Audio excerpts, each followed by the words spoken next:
이제 시장으로 좀 돌아와 볼게요. 다우지수는 오늘 올랐어요. 한 0.5% 상승을 했는데 S&P 500과 나스닥 지수가 각각 0.5% 그리고 1.3% 하락으로 마감을 했습니다. 오늘 필라델피아 반도체 지수는 뭐 거의 4% 가까운 급락세 기록을 하기도 했는데요. 뭐 5천이 깨지기도 했습니다. 필라델피아 반도체 지수가. 자, 그럼 왜 그럴까? 이번 주부터 이제 본격적으로 빅테크 기업들의 실적 발표가 시작이 되는데 실적 보기 전에 사실 마감을 한 거잖아요. 오늘 마이크로소프트나 AMD는 다 장 마감 후에 실적 공개했으니까. 이걸 보면 그동안 우리 빅테크주들이 너무 많이 갔고 실적에 대한 눈높이가 너무 많이 이제 높아졌다라는 거 다들 알잖아요. 투자자들이. 그러니까 사실 이제는 약간 기대보다는 경계심이 조금 더 강한 것 같기는 해요.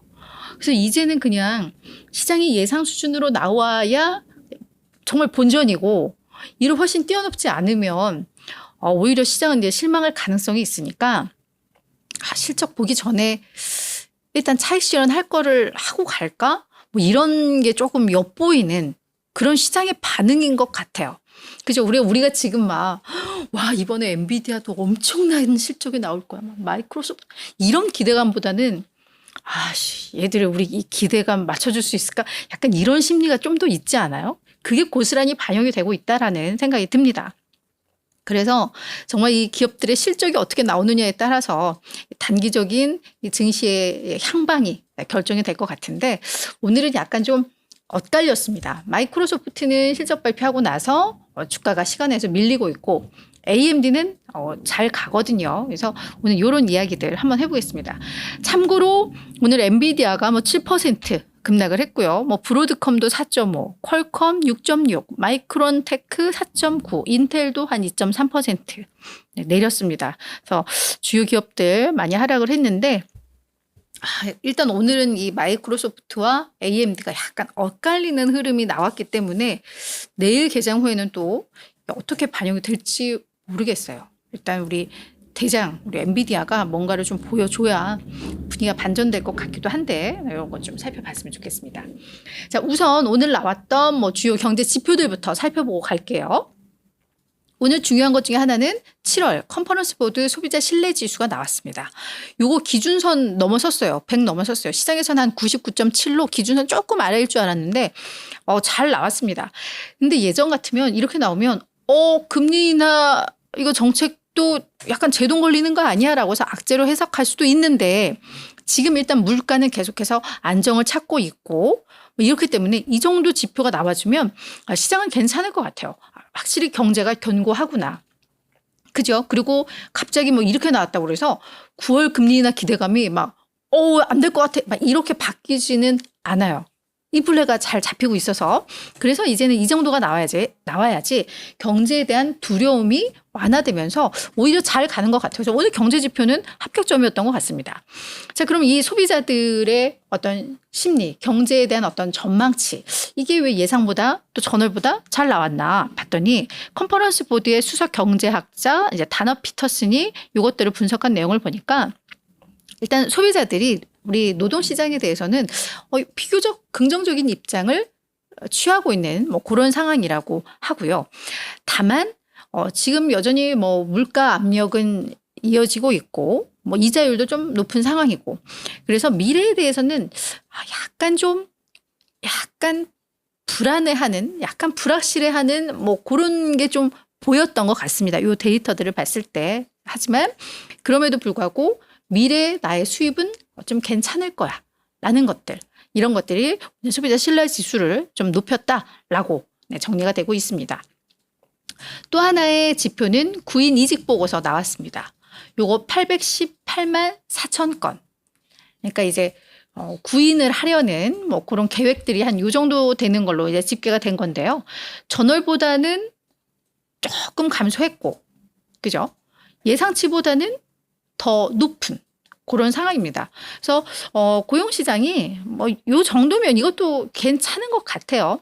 그래서 지금 구인과 실업자 비율이 한 1.2대 1 정도로 안정을 찾고 있거든요. 한참 고용시장 정말 뜨거울 때는 이게 2대 1이었잖아요. 그래서 내가 정말 구직을 하고 있는데 한 사람당 2개의 일자리가 있을 정도의 그런 뜨거운 열기였다면 이게 이제 1.2대 1로 좀 많이 낮아졌으니까 너무 뜨거웠던 열기는 식고 있고, 하지만 뭐 상황이 아주 나쁘지는 않고, 왜냐하면 고용률이 지금 거의 11년 만에 최고 수준까지 올라갔다고 하니까 미국의 고용 시장은 그 열기는 식고 있지만 그래도 견고하다라는 게 좀 확인이 되는 것 같습니다. 그래서 이것도 우리 소비자 신뢰지수와 마찬가지로 지금 시장에서는 뭐 이런 지표가 잘 나온다고 해서 이제 금리 뭐 이런 우려는 하지 않는 상황이라는 거. 그래서 이 정도면 괜찮다. 우리가 골드락스로 꿈꾸고 있는데 그걸 다 뒷받침해주고 있다. 뭐 이 정도로 보면 될 것 같습니다. 자, 지금 이제 실적 발표, 이게 막 슈퍼 위크를 이제 저희가 맞고 있어요. 이번 주와 다음 주가 슈퍼 위크 주간일 텐데, 벌써 S&P 500 기업 가운데 약 50%의 기업, 한 240개, 요 정도 기업이 이제 실적 발표를 이미 완료를 했다고 합니다. 근데 발표한 기업들의 80%가 예상을 다 웃돌았대요. 워낙에 이제 큰 놈들은 앞으로 이제 남았기 때문에 이게 약간 체감이 안 되긴 하는데, 네, 그래서 기업들의 실적도 상당히 좀 괜찮다. 우리 펀더멘털 나쁘지 않다라는 게 계속해서 확인이 되고 있죠. 그래서 에드워드 존스의 투자 전략가 모나 마하자는 확실히 이익 성장이 확대되고 있다. 금리 인하에 대한 기대감이 있고 인플레이션은 계속 완화되고 있고, 그렇다면은 뭐 시장은 계속해서 오를 수밖에 없다. 뭐 상황이 나쁘지가 않아. 물론 테크주에 대한 이익 기준이 너무 높아졌기 때문에 이걸로 인해서 조금 더 약간 기대에 약간 부족하거나 기대 수준이 있거나 하면은 또다시 빅테크주들이 흔들릴 수는 있지만 이미 충분히 조정을 받았기 때문에 이것도 제한적일 수 있다라고 이야기를 하고 있습니다. 그래서 아무튼 뭐 기업들의 실적, 경제 상황, 뭐 이상무, 네, 오늘의 하락이 조금 억울하죠. 그냥 약간 그 불안감, 이게 좀 반영이 됐다. 우리의 높은 기대치, 뭐 요거 때문이다라고 이해를 하면 좋을 것 같습니다. 자, 이제 대선이 한 100일 정도 남았습니다. 미국 대선이. 그래서 이 100일 동안 그럼 증시가 어떻게 될까? 뭐 이걸 또 분석한 데이터가 있어서 이것도 오늘 준비를 해왔는데, 이건 뱅크 오브 아메리카의 자료인데요. 그동안 뭐 24번의 그 선거 기간 동안에 이런 흐름들을 이제 통계를 내봤대요. 뱅크 오브 아메리카가 어제도 이제 뭐 이런 거 냈던 것 같은데, 그죠? 근데 봤더니 S&P 500 지수 같은 경우에는 이 100일 중에 75일 동안 플러스 수익을 내더랍니다. 지수가. 네. 그리고 이 100일 기간에 평균 이익률이 상승률이 한 4.4%. 괜찮아요.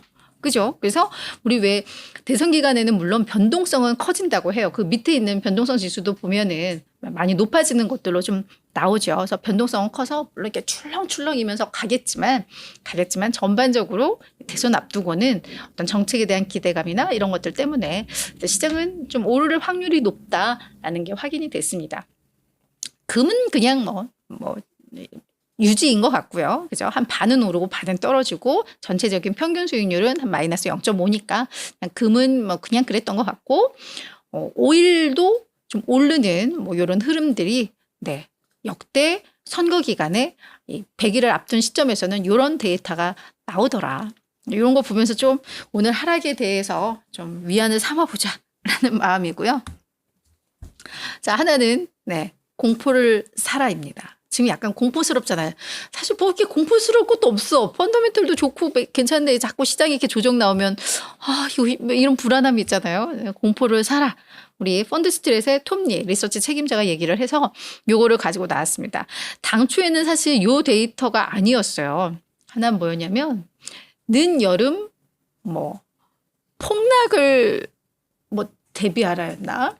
제가 그걸로 잡았었어요.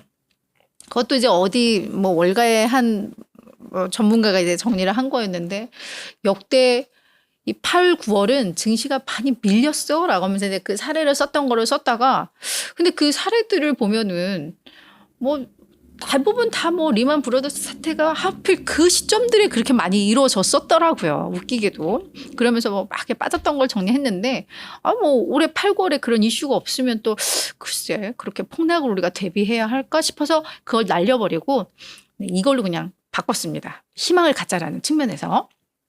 우리 톱니는 워낙에 강세론자기는 해요. 그죠? 강세론자긴 한데 연준의 금리 정책 앞두고 이제 공포 사라라고 하는데 이미 FOMC 회의는 진행 중입니다. 그죠? 근데 31일 현지 시간 31일까지 진행이 될 텐데 요 톱니는 뭐라고 하냐면 요거 회의 끝나지? 그러니까 현지 시간 31일 지나지? 그럼 그 이후 5거래일간 야, 지수 한 4에서 5% 급등할걸? 리라고. 근데 그 근거는 못 찾겠어요. 그냥 그렇대요. 아마도 내피셜이긴 합니다만 연준에서 이번 7월에 금리 인하를 하지는 않겠죠. 금리 인하하면 뭐 땡큐인 거고 안 하겠지만 아마 멘트를 통해서 다음 금리 인하에 대한 어떤 명분을 위해서 그런 긍정적인 이야기들이 나오지 않겠느냐라는 해석이 가능하죠. 그죠? 그래서 아마 5거래일간 엄청난 폭등세가 올 거니까 지금 이렇게 조정받고 이럴 때 그냥 이 공포를 사라라는 겁니다. 그러면서 약간 눈에 띄는 건 요 5거래일간 상승하면서 소형주가 랠리를 주도할 수 있다라고 하면서 소형주가 올해 아마 50%는 급등할 거다라고 하는데 올 들어 지금 이 러셀 리처리 한 10% 정도 올랐거든요. 그러니까 앞으로 이 하반기 동안 소형주가 엄청나게 오를 거라고 보는 겁니다. 그래서 소형주들이 금리 인하에 대한 민감도가 높고 그러면서 실적 개선이 될 수 있기 때문에 소형주 주목해야 된다라는 그런 관점이었거든요. 그래서 이런 것들 좀 한번 이렇게 주목해서 보시면 좋을 것 같습니다.